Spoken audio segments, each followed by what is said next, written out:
In question number 16, we want to find the equivalent resistance between A and G. The value of each resistor is 10 ohm. Here, solving from this one, this 10 ohm and 10 ohm will be parallel. So, their equivalent will be 10 divided by 2, that is 5 ohm. So, redrawing the circuit diagram, this is 10 ohm, this is point E. This 10 and 10 equivalent is 5 ohm. And this is point G. Now this 10 ohm and 5 ohm are in series, so their equivalent will be 15 ohm. This 15 ohm and 10 ohm are in parallel. Let's say their equivalent is R1, that will be 10 into 15 divided by 10 plus 15, that is 25.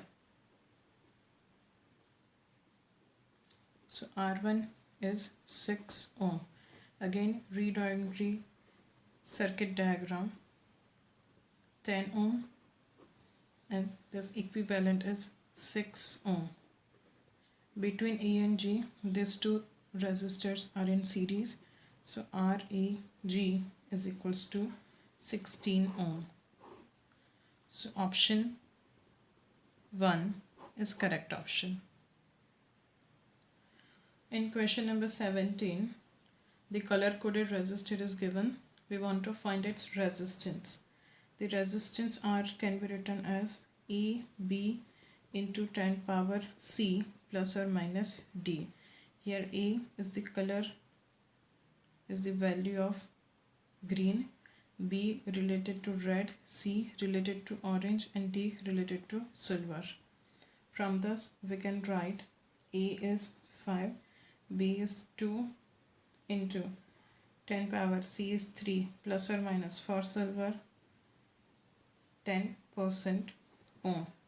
So R will be 52,000 plus or minus 10% ohm. So option 3 is correct option. In question number 18, the two resistors of resistance R1 and R2 are connected in series. R1 is made up of aluminum, whose alpha 1 is given as 4 into 10 power minus 3 Kelvin inverse, and R2 is made up of carbon, whose alpha is alpha 2, that is minus 0.5 into 10 power minus 3 Kelvin inverse. They are connected in series to have resultant resistance 36 ohm. So R1 plus R2 is equals to 36 ohm at all the temperatures. So even if temperature changes, the equivalent resistance does not change. With the increase in temperature, value of R1 will increase as its alpha is positive, and value of R2 will decrease as its alpha is negative.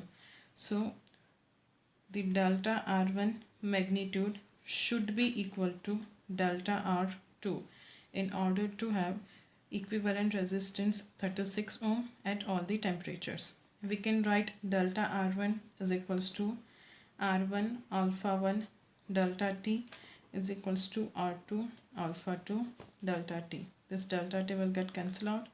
So we can write R1 by R2 is equals to alpha 2 by alpha 1, that is 0.5 into 10 power minus 3 divided by 4 into 10 power minus 3. Here we are only considering the magnitude, so we will neglect the negative sign.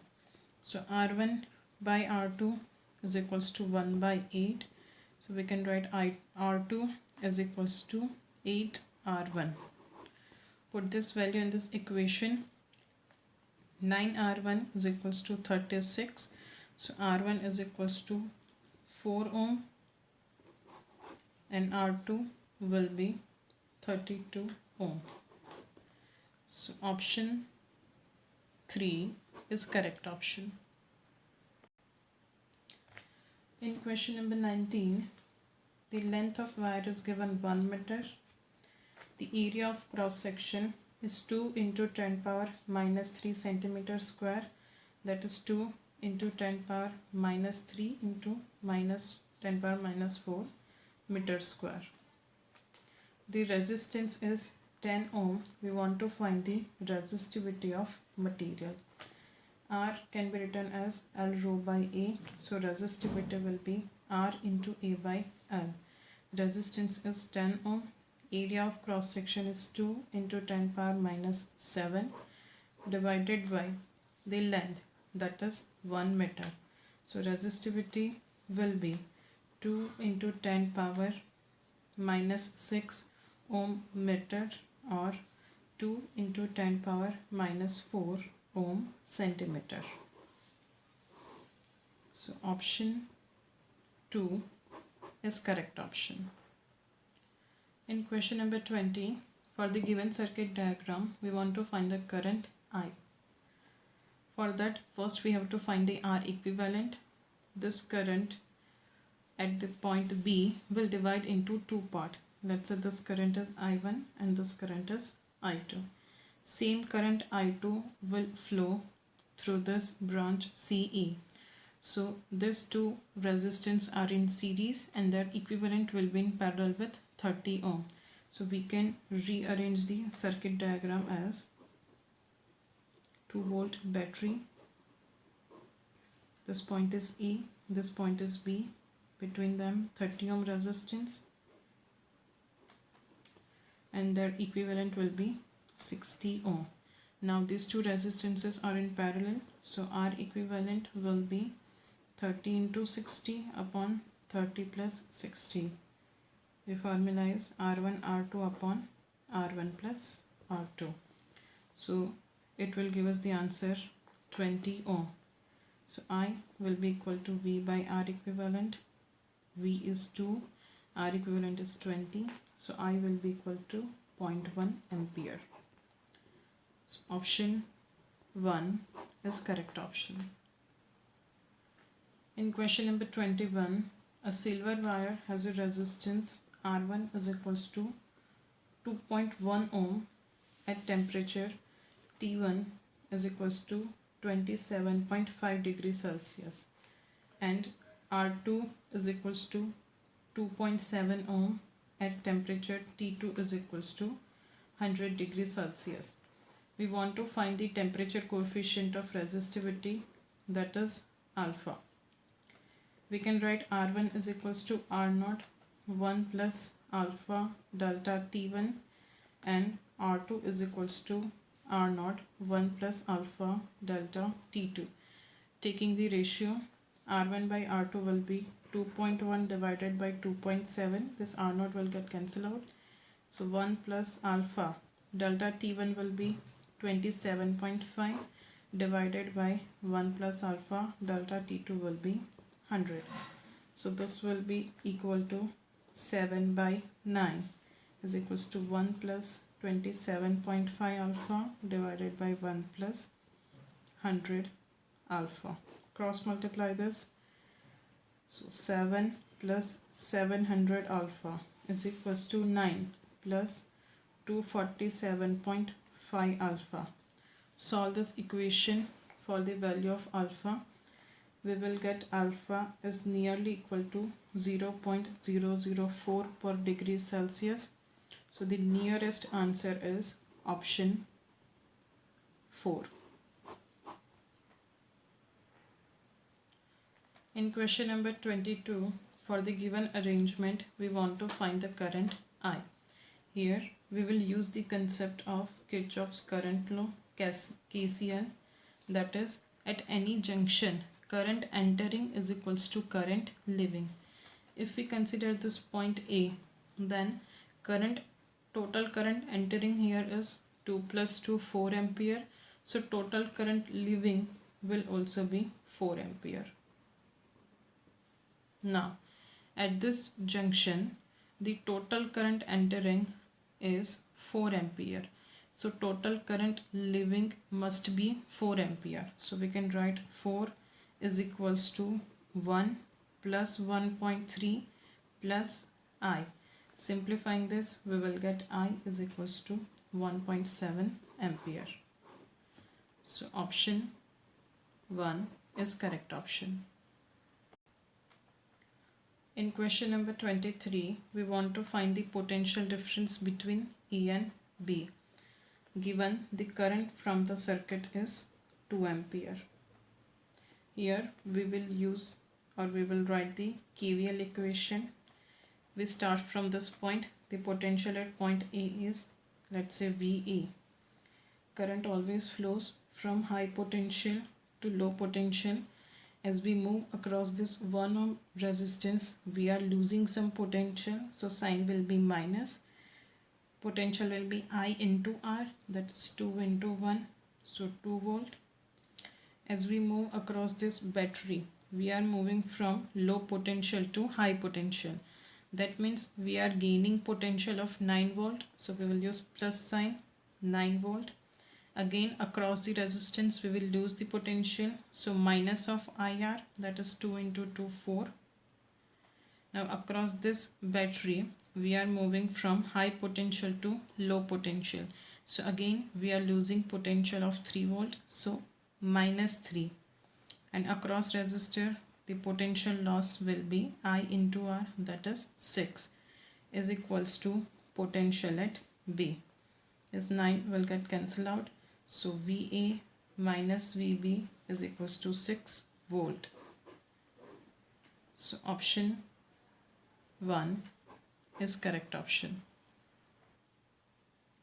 In question number 24, we want to find the resistance between A and B. Here, if we connect the battery between A and B, the current will flow in this direction. At this point, current will be divided into two parts. One from this 4 ohm and second part will move from this two resistances. The current in these two resistances is same, so they are in series. Same is the case with these two resistances. So if we redraw the circuit diagram, it will look like this is 4 ohm. The equivalent of this two is also 4 ohm. Between them, a resistor of 8 ohm is connected. The equivalent of these two is also 4 ohm. Sorry, this value is given as 4 ohm. So this is 4 ohm. This is point A and this is point B. Now it is clearly a balanced Western bridge, as 4 by 4 is equals to 4 by 4, and as all the values are same, the R equivalent will also be same, that is 4 ohm. So option 2 is correct option. In question number 25, it is given that a battery has 6 cells in series.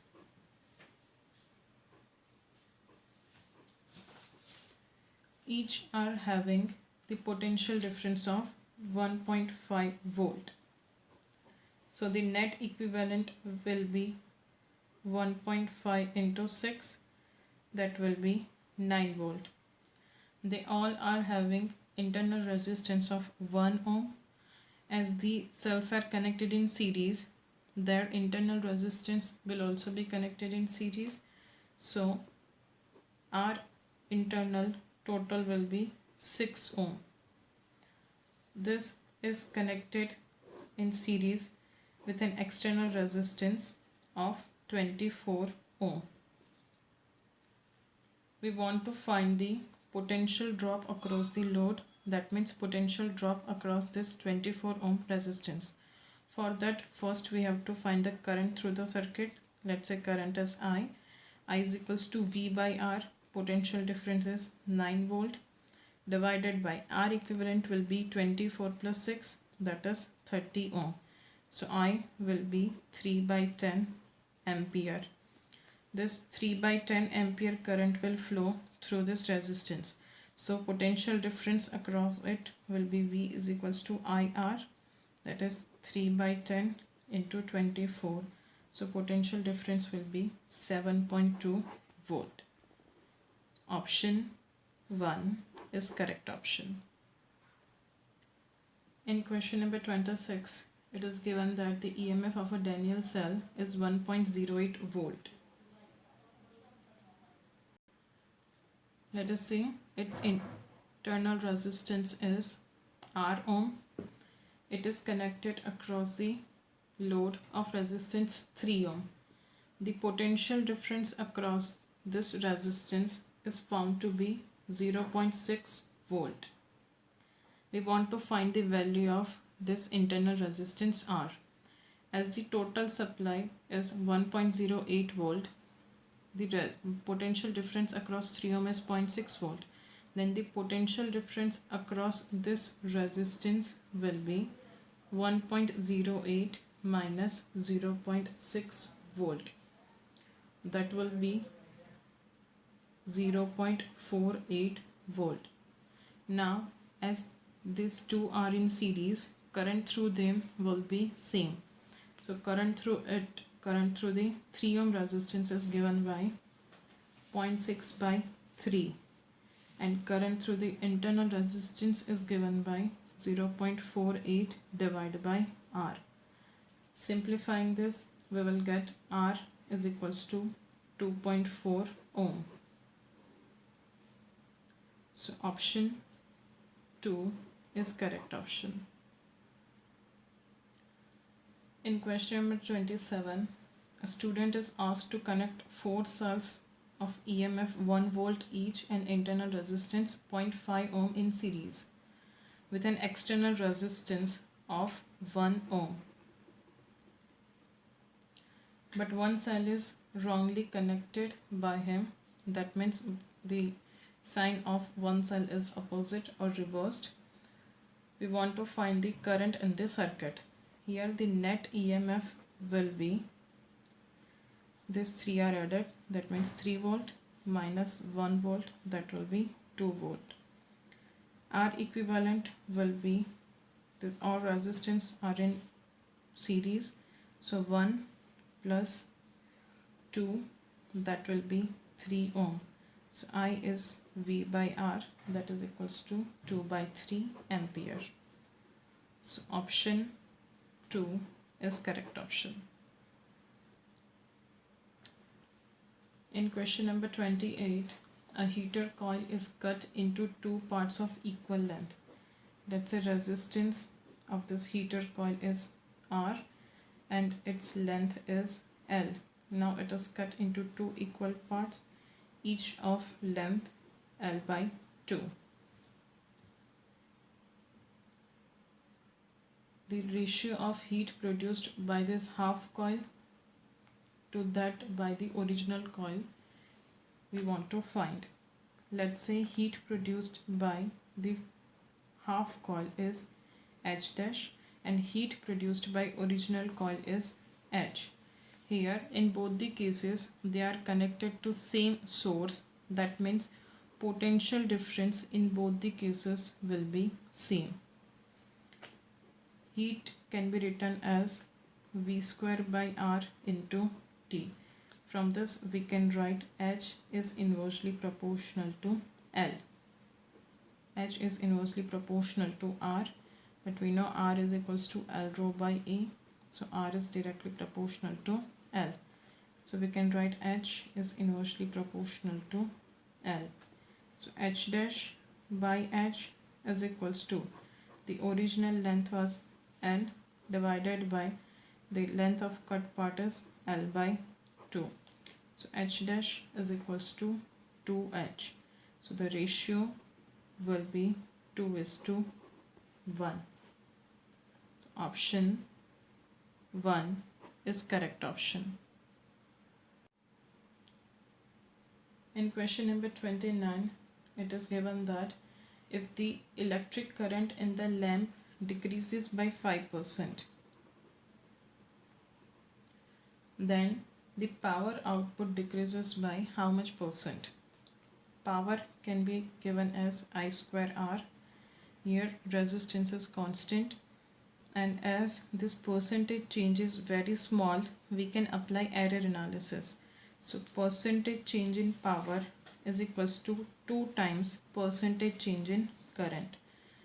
So percentage change in power will be 2 into 5, that is 10%. So power will decrease by 10%. So option 2 is correct option. In question number 30, it is given that a point on a meter bridge is at 35.6 centimeter. So this length is 35.6 centimeter. So L2 will be 100 minus 35.6 centimeter, that will be 64.4 centimeter. Now if resistances are interchanged, the length will be, here the concept used is of Barents-Wheatstone bridge. So R1 by R2 is equals to L1 by L2. Now if the resistances are interchanged, then this ratio will be reversed. So we will write R2 by R1 is equals to L2 by L1. In this case, this balancing point will be at the second length 64.4 centimeter. So option 1 is correct option.